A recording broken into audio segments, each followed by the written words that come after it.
Well, talk to me about the one big beautiful bill because it looks like there's going to be. I mean, this is all the talk right now from President Donald Trump pushing this. We hear this from Speaker Johnson. I think 7 committees have already submitted to it. They're waiting on 4 other ones. It looks like it's going to happen. He's talking about the 2017 tax cuts being permanent, border security, some energy stuff in there, but it does seem like a lot more spending. So, what's your take on this one big beautiful bill? As I see it right now, the one big beautiful bill will actually increase our deficit. And I'm sorry, that's simply unacceptable. We went from $4.4 trillion of spending in 2019 before the pandemic to this year we'll spend over $7 trillion. I've laid out a number of options in terms of pre-pandemic spending levels, plus up by inflation, population growth as a control. That would put us at a baseline spending of somewhere between $5.5 and $6.5 trillion. I've been talking about this since the first of the year. I proposed a process, a budget review panel, like DOGE. You have to go through this line by line by line. You got to do the work. You got to look at the detail. The House resolution, the one big beautiful bill, at most would decrease $7,000 billion of spending by about 150 billion. That's it. I know 1.5 trillion sounds like a lot, but that's divided by 10. So take it for what? From about 7.1 to 6.95, when at most we ought to be talking about $6.5 trillion. So no, this is a battle. You may not be real happy with me as I dig my heels in. We have to return to a reasonable pre-pandemic level of spending. If you want to defeat the deep state, quit funding it. Quit accepting Biden's levels of spending. I don't think very many people that voted for Donald Trump expected that we would continue to spend at Biden's levels. This is a historic opportunity, a once-in-a-lifetime chance to reset spending when spending increased at an unprecedented levels. It's a 60% increase since 2019. And we've got Republicans, because we've got big spending Republicans also, okay? That say, oh, can't cut that, can't cut that, can't cut that, can't cut that. We'll tweak this one a little bit, and we just end up expecting Biden's levels of spending, and we continue to fund the deep state. Something's got to change, and this is the moment to change it. So, no, it's going to be messy. As you pointed out, I realize that, we're not unified on this because we got big spenders and we've got some people who are concerned about the fact we're mortgaging our children's future. That's the side of the camp I'm at, and I'm digging in my heels. Sorry. In your view here, to have it to pre-pandemic spending levels, do you see a way to do that with also including making Trump's 2017 tax cuts permanent? Do you see keeping it at pre-pandemic levels while also giving the border security what we need, and also the energy that Trump wants to? Do you see being able to get all that done and keep it underneath the pre-pandemic spending levels? We could have already done a lot of that had we used a multiple step plan rather than one big beautiful bill. We should have passed the border security first and defense. By the way, the Senate resolution then would have reduced spending by $850 billion over 10 years, more than half what the House is proposing now. So we could have already done that. Second step, I've always been recommending a 3-step process. Second step would just be extend current tax law. I don't like the current tax law. It's a mess. I want to take time to simplify and unify it. We could have already done that, and quite honestly, increase the debt ceiling so we don't worry about a default. That's primarily what Trump is concerned about, is that debt ceiling. We should take that and a massive automatic tax increase off the table. Both those things could have already been done, except the president of the House wanted to do one big beautiful bill, which is turning out to be incredibly messy and not even coming close to resetting spending to where we should. So again, it's not too late. I've been told, well, that ship's already sailed. So we'll call that one back to the dock, because I think the ship that's called the one big beautiful bill, maybe the Titanic might be going down. So again, recognize reality. That's what you have to do in business. Recognize reality. Go back to a plan that would actually work. Focus on areas of agreement. What Republican's going to vote against providing funding for border security and defense? What Republican is going to vote against just extending current tax law so we don't have an automatic tax increase on the table? There's plenty of things to force us to come back to do a big, beautiful bill, but we would have already had that stuff done. And right now, those things are in peril because, again, the number one focus that we should have, truthfully, is reducing spending. That is the problem. I put together a great video. It's on my X page. It's all these leaders saying we don't have a revenue problem, we have a spending problem, but all of our time right now is spending on additional tax cuts when we're running close to a $2 trillion a year deficit, and we're not willing to reduce spending to reduce that deficit. So that's the state of play.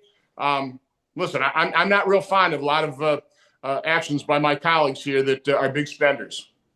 Yeah, this doesn't sound good, Senator. It sounds like this is going to be a major catastrophe here coming as soon as this thing even hits the floor. So it's discouraging to hear it. I wish that, we could find a way to all get on board here and make this stuff happen, because it seems like the time is running out in the window for us. But like you said, this is a once in a lifetime opportunity. I pray to God we can find some type of resolution between everybody so everybody gets what they want. But it almost seems like, just even listening to you speak, it almost seems like an impossible task. Well, again, do you want to continue to spend at Biden's levels? You think we ought to be spending at about a $7 trillion a year level? Do you think that's, don't you think the number one thing we ought to be doing is dialing back the size of government? If you're concerned about freedom, you want to reduce the size, scope, and cost of government. As government grows, our freedoms recede. We're spending somewhere around 24% of our GDP on federal government. That's completely out of control. Over 100 years ago, that was about 2%. That was the vision of our founding fathers, a limited federal government, most government close to government at the state and local level. We've completely turned that foundational vision of this country on its head. So, again, it's very easy to ratchet up government. It's very easy to grow it. It's very easy to spend more money. It's very difficult to ratchet it back down. That's where we have to try it. But it requires presidential leadership. President Trump has to get involved. And right now, in terms of spending reductions, except for DOGE, the effort's brilliant, but we're not codifying that either. We're pointing it out, we're exposing it, but how do we actually turn that into law?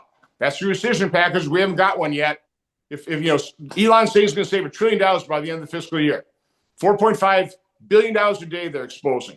100 days, $450 billion. We're hearing about a rescission package of $9 billion.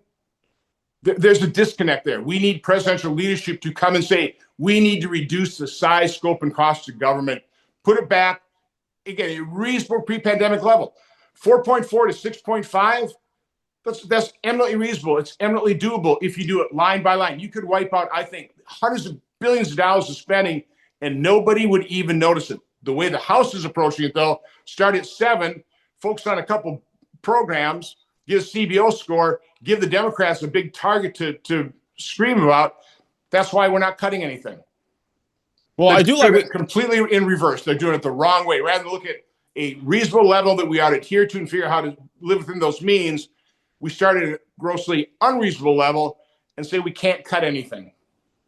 I do like your point, Senator, too, about bringing a Doge, in a sense, in, because we see Doge now going back and saying, hey, here's what we blew this money on. Here's where we can save it. Why not have Doge in this process to prevent that from happening at this point? I do like that, that approach to say, hey, we could actually slice this out of the bill here. We don't need this. This is the spending we could save. So I would love to see that in some capacity help with this, if this could help maybe restructure the bill in a way where we don't see that and then have to, 4 years down the line, look back and say, oh, because of that, we spent money here we didn't need to. Let's get it out of there and ahead of time. Okay, I wrote my second column in the Wall Street Journal laying out a budget review panel.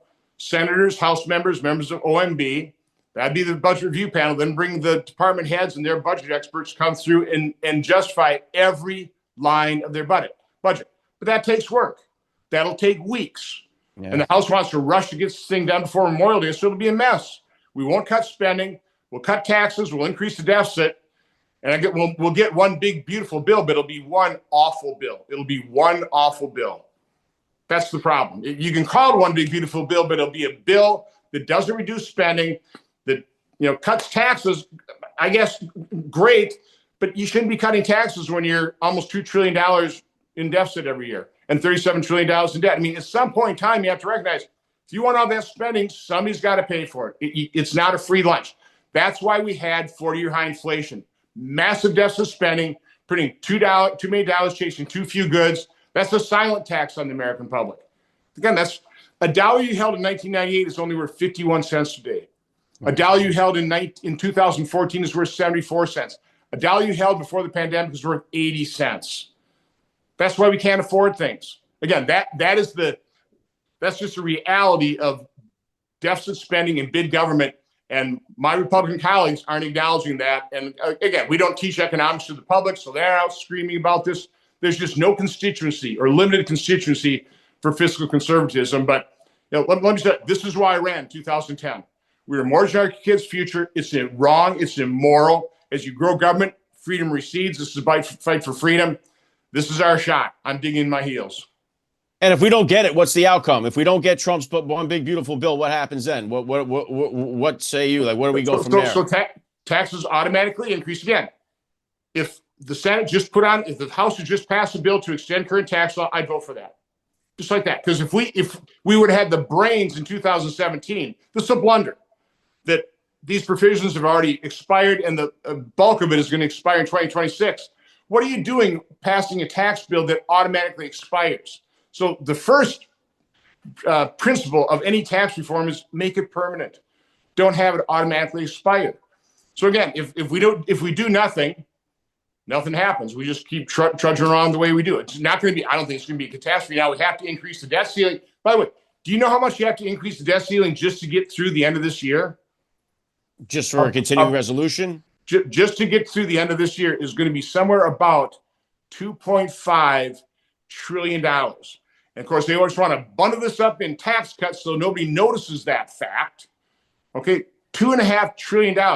And that's only because we suspended the debt ceiling for a number of years under Kevin McCarthy. So we just kept the meter running without worrying about it.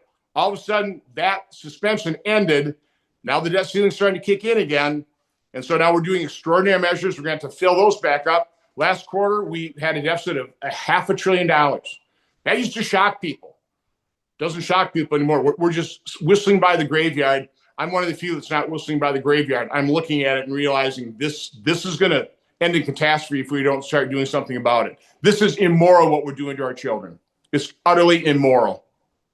Well, we're going to find out how it all plays out real soon. Like you said, they're trying to get this done by, July. So this is, all I could do really, Senator, right here is pray that we could find some kind of common ground here to get this thing through and hopefully get it passed, because it doesn't sound good right now. And it seems like, it's just going to be more of the same, kicking the can down the road, another continuing resolution or whatever is going to be the solution after this. But that just seems like that's not solving any problems here. It's just kicking the can down the road again.